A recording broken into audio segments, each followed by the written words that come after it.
Est-ce que tu as déjà eu la sensation que la journée est passée très vite? De finir ta journée en te disant mais qu'est-ce que j'ai bien foutu de ma journée aujourd'hui? Au contraire, le matin, tu te lèves et tu te demandes mais qu'est-ce que je vais bien pouvoir faire de ma journée? Peut-être que c'est le soir avant de dormir. Quand tu cogites un peu et tu te demandes mais je n'ai rien foutu de cette journée, mais qu'est-ce que je vais faire demain? C'est exactement ce qui arrive quand on ne planifie pas ses journées. Et surtout quand tu dois jongler entre le travail, la famille, les loisirs, un projet personnel ou un business que tu veux lancer à côté de ton job. Sans planification, tu ne peux pas t'en sortir. Et dans cette vidéo, je vais te montrer comment reprendre le contrôle de tes journées. Alors, on a tous les mêmes 24 heures. 8 heures pour dormir, 8 heures pour travailler si tu dois travailler à temps plein. Et les 8 heures restantes, c'est là que tout se joue. C'est dans ces 8 heures-là que tu construis ton futur, que tu travailles sur tes projets personnels, que tu prends soin de toi, de ta famille, de tes proches, de tes amis, de consacrer un petit temps pour les loisirs, pour te divertir. Ou sinon, tu peux utiliser les 8 heures restantes juste pour profiter de la vie. À ce qui paraît, on ne vit qu'une seule fois. Mais si tu as des ambitions, ce n'est pas que tu n'as pas le temps. Le problème, c'est que tu ne décides pas à l'avance ce que tu feras de ces 8 heures restantes. Alors, pour commencer à bien gérer ton temps,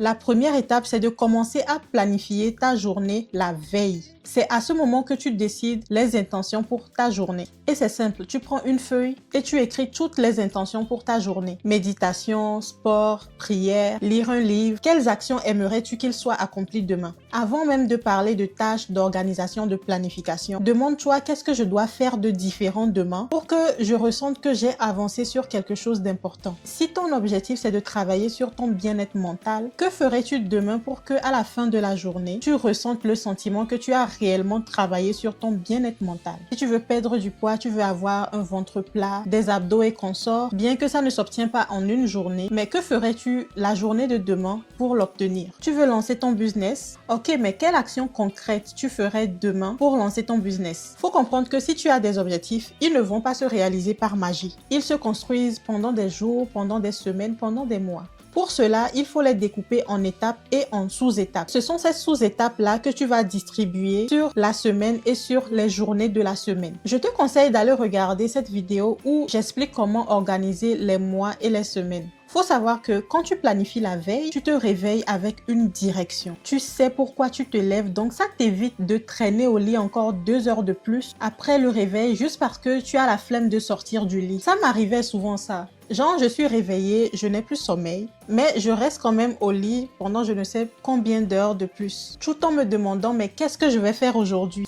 Et je fais un petit plan vite fait dans ma tête, ok, je vais faire ceci, cela. Finalement, quand je me lève, je me prépare, à la fin de la journée, je n'ai rien fait du plan que j'avais fait au lit. Franchement, c'est pour ça qu'il y a une différence entre quelque chose que tu imagines dans la tête et quelque chose que tu écris et que tu planifies.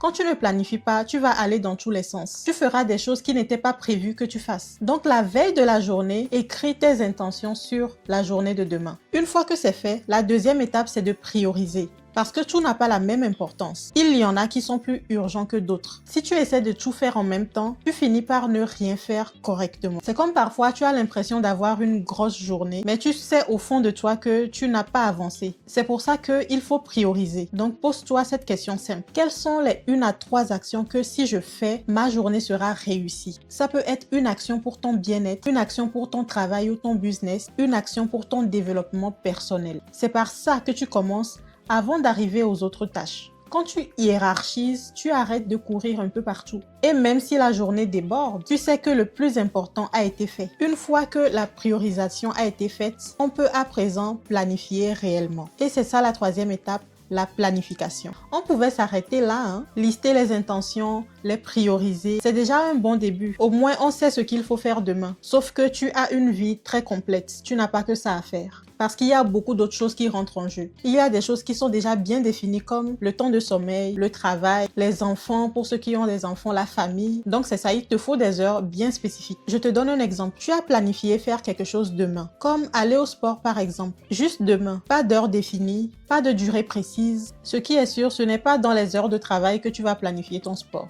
Maintenant que tu rentres du boulot, tu as dans la tête que tu dois aller au sport tout simplement. Tu es rentré à 17h, tu ne fais rien. 18h, tu es là. 19h, tu es là. 20h, tu es là. Tu n'es toujours pas allé. Finalement, tu te dis, il est déjà trop tard pour ça. Bilan de la journée, tu n'es pas allé au sport comme prévu. C'est ce qui arrive quand tu ne structures pas ton temps. Ça me rappelle quand on était à l'école et qu'il y avait un devoir à faire. J'avais toute la semaine pour faire le devoir, mais je ne l'ai pas fait. C'est la veille que je venais m'acharner. Parfois, je n'avais même pas le temps de terminer. Et le lendemain, je viens en classe pour demander à ma camarade « Hey, t'as fait le devoir, je peux copier ton devoir ?» Ah, j'étais pas la seule qui faisait ça, hein. C'est pas que je manquais d'intelligence, ce n'est pas que je manquais de temps, c'est juste que je n'ai rien structuré. Je n'ai pas su gérer le temps que j'avais. Et c'est exactement la même chose dans la vie d'adulte. Si une action n'a pas d'heure définie, n'a pas de durée précise, elle n'a pas une place claire dans ta journée, le cerveau va classer ça comme optionnel. Et ce qui est optionnel finit par être reporté à plus tard. C'est pour ça qu'il ne suffit pas de planifier et de savoir quoi faire demain. Il faut décider quand, où et combien de temps ça va prendre.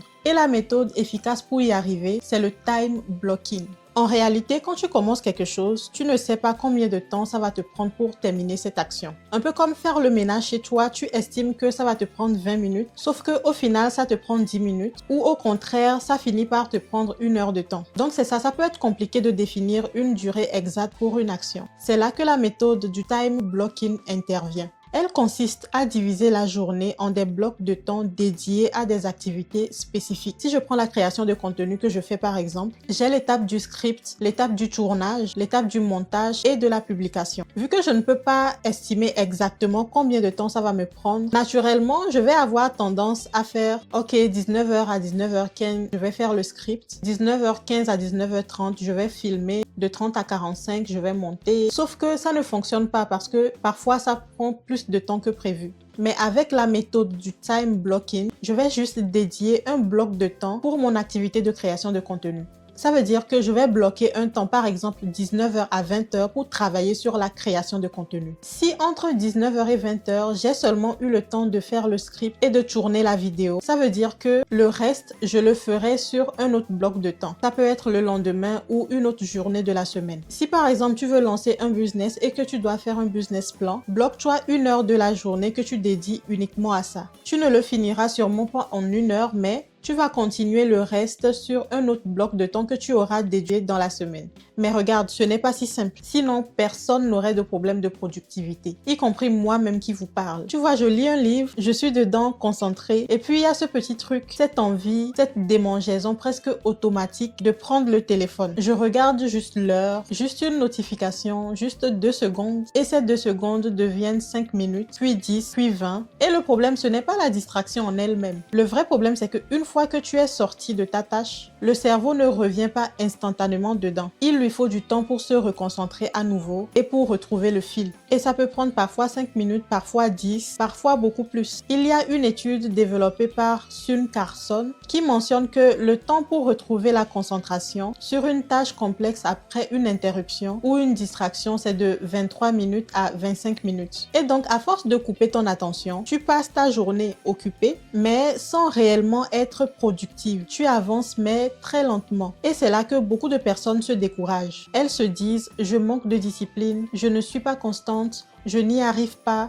Alors que le problème, ce n'est pas elle. Le problème, c'est la manière de gérer l'attention, la concentration. Et pour pallier à ça, tu peux utiliser la méthode Pomodoro. La méthode est simple. Tu travailles pendant un temps défini, sans interruption, sans téléphone. Et ensuite, tu prends une vraie pause. Par exemple, 25 minutes de concentration totale, 5 minutes de pause. Pendant ces 25 minutes, tu fais une seule chose, une seule tâche. Tu ne réponds pas aux messages. Tu ne te lèves pas pour aller chercher quelque chose, pour aller démarrer la machine à laver ou tu ne scrolles pas. Tu ne regardes pas l'heure sur ton téléphone. Et pour rendre l'accès du téléphone un peu plus difficile, je te conseille de l'éteindre carrément ou tu le mets dans une autre pièce. Parce que le cerveau aime bien la facilité. Le téléphone, par exemple, on a accès très facilement. On a accès à tout en un seul clic. C'est pour ça qu'on n'arrive pas à s'en passer juste pendant 30 minutes. Parce que c'est petit, c'est facile à manier, c'est à la portée de tous. Mais le fait de l'éteindre, ça fera que quand tu vas le prendre, tu seras obligé de l'allumer, d'attendre que ça démarre. Ou le fait d'aller le chercher dans une autre pièce, ça rajoute de la friction. Donc, il faut couper toutes les distractions et te concentrer pendant 25 minutes. Ensuite, tu prends 5 minutes de pause. Et les 5 minutes de pause, attention, ce n'est pas le moment de reprendre le téléphone. Ce n'est pas le moment de regarder un film ou de jouer à un jeu vidéo. Je suis sûre que tu as déjà compris pourquoi je dis ça. J'ai souvent averti là-dessus. Donc, on sait comment ça va finir. Tu regardes une vidéo, ensuite tu regardes deux et vu que ça ne finit jamais, tu restes là pendant longtemps. Tu veux prendre ta pause pour jouer à un jeu vidéo pendant 2 minutes, mais finalement, ça te prend 2 heures. Les 5 minutes de pause, c'est pour respirer. C'est pour te lever, boire de l'eau, te dégourdir les jambes, t'étirer un peu et puis tu recommences à travailler. Ça fonctionne de cette manière parce que le cerveau aime les cadres clairs. Il sait que l'effort est limité un peu dans le temps. On ne peut pas se concentrer profondément pendant longtemps. Mais vu qu'il sait que tu vas prendre bientôt une pause pour te dégourdir, il va coopérer. Ce sera plus facile de te concentrer vu que tu vas prendre la pause tantôt et tu recommences. Fait que tu n'as pas besoin de te battre contre toi-même. Tu travailles avec ton cerveau, tu ne travailles pas contre lui. Et quand tu fais ça, tu verras, tu auras moins de dispersion, mais tu auras plus de clarté, plus de tâches terminées parce que tu travailles efficacement mieux. Lorsque une action te semble difficile, tu peux utiliser les mêmes principes que les créateurs de téléphones utilisent pour garder ton attention. Alors le téléphone, c'est comment? C'est un petit outil qui est très accessible où on peut avoir accès à tout en un seul clic. C'est très facile à porter. En gros, c'est ça. Donc, si une tâche devient difficile, il faut essayer de la rendre plus facile d'accès. Exemple, si tu veux aller à la salle de sport et que tu as la flemme, il faut t'habiller, mets tes vêtements de sport et pose les chaussures quelque part devant ta vue où tu peux les voir tout le temps. Et à chaque fois que tu tournes un peu les yeux, tu regardes tes vêtements de sport, tu regardes ta chaussure que tu as posée là. À un moment, ça va te faire clic et tu vas partir au sport parce que c'est facile de te lever, de porter la chaussure et de partir. Mais si tu restes au lit, tu restes sur le fauteuil, tu vas juste rester. Mais le fait de t'habiller,